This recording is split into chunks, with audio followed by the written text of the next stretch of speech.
Guys आजकल के जमाने में लड़कियों का शॉर्ट्स और शॉर्ट स्कर्ट्स यानी कि छोटे कपड़े पहनना आम बात है। लेकिन अगर मैं आपसे सवाल पूछूं कि इतिहास में सबसे पहली बार किस लड़की ने शॉर्ट्स पहनने की शुरुआत की थी, तो आप लोग क्या जवाब देंगे? तो चलिए मैं आपको बताता हूं। सन 1937 में सबसे पहले सार्वजनिक तौर पे दो लड़कियों ने शॉर्ट्स पहनने की शुरुआत की थी, और जब वो शॉर्ट्स पहन के सड़क पे निकली थी तो बहुत सारे पुरुषों को उन्होंने आकर्षित भी किया था, और इस चक्कर में उस दिन एक कार एक्सीडेंट भी हो गया था। गाइस, है ना अमेजिंग फैक्ट? गाइस, जापानीज लोग टेक्नोलॉजी में तो आगे हैं ही, वो लोग नेचर का भी पूरा ख्याल रखते हैं, क्योंकि वो ये बात जानते हैं कि नेचर है तो इंसान का अस्तित्व है, बिना नेचर के इंसान जिंदा नहीं रह सकता। अब इसके लिए वो लोग क्या करते हैं, एक सिंपल एग्जांपल से बताता हूं। देखिए, वहां पर एक न्यूज़पेपर चलता है जिसका नाम है ग्रीन न्यूज़पेपर। अब क्या खास बात है इसकी, आप लोग जान के हैरान रह जाएंगे। उस ग्रीन न्यूज़पेपर के अंदर छोटे छोटे से बीज डाले हुए होते हैं। जैसे आप न्यूज़पेपर को पढ़ के उसे मिट्टी में दबा देंगे तो उसमें से पौधे उगाएंगे। ओह माय गॉड, है ना अमेजिंग फैक्ट? चलिए गाइस, एक रियल इंसिडेंट बताता हूं।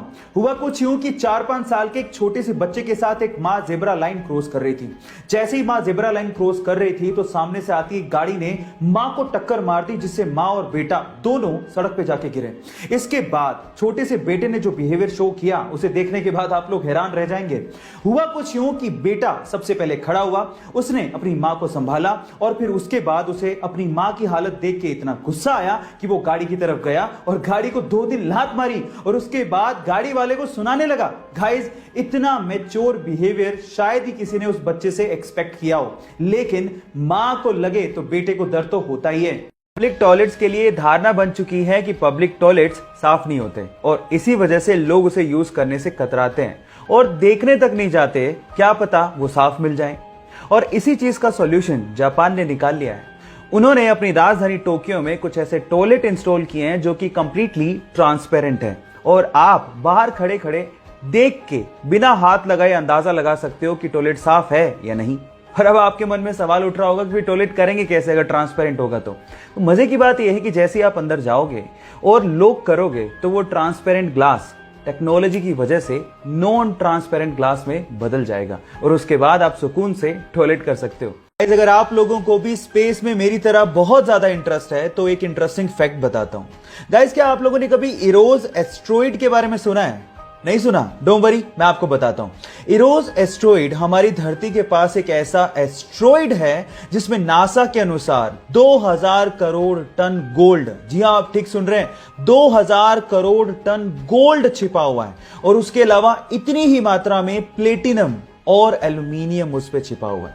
मजे की बात यह है कि 1898 में इसकी डिस्कवरी कर ली गई थी, और सन 2000 में नासा ने अपने एक स्पेस शिप का इस पे सॉफ्ट लैंडिंग भी करवाया था, और इन फ्यूचर नासा इस पे माइनिंग की प्लानिंग भी कर रहा है। एक तरफ है सुपर ग्लू जो किसी को भी आपस में चिपकाने की पावर रखता है, और एक तरफ है टेफ्लॉन जो किसी से भी नहीं चिपकता, बहुत ज्यादा नॉन स्टिकी होता है।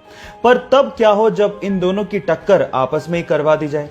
क्या आपको लगता है कि टेफ्लॉन कभी भी सुपर ग्लू से चिपकेगा? तो इसका जवाब है नहीं। अगर आप सीधे टेफ्लॉन की 2 लेयर्स को सुपर ग्लू से चिपकाने की कोशिश करोगे तो बिल्कुल नहीं चिपकेगा। उसके पीछे का रीजन यह है कि वहां पर कार्बन और फ्लोरीन के बीच में बॉन्ड स्ट्रेंथ इतनी ज्यादा है कि वो कभी ब्रेक नहीं होती। लेकिन सीधे नहीं, इनडायरेक्ट वे से आप इसे चिपका सकते हैं। इसका भी एक हैक है। इसके लिए आपको क्या करना है, 2 टेफ्लॉन की लेयर्स के बीच में एक प्राइमर लगाना है, और उसके बाद अगर आप सुपर ग्लू अप्लाई करते हैं तो ये आपस में उस मजबूती से चिपक जाएंगे जो आपने कभी सोचा भी नहीं होगा।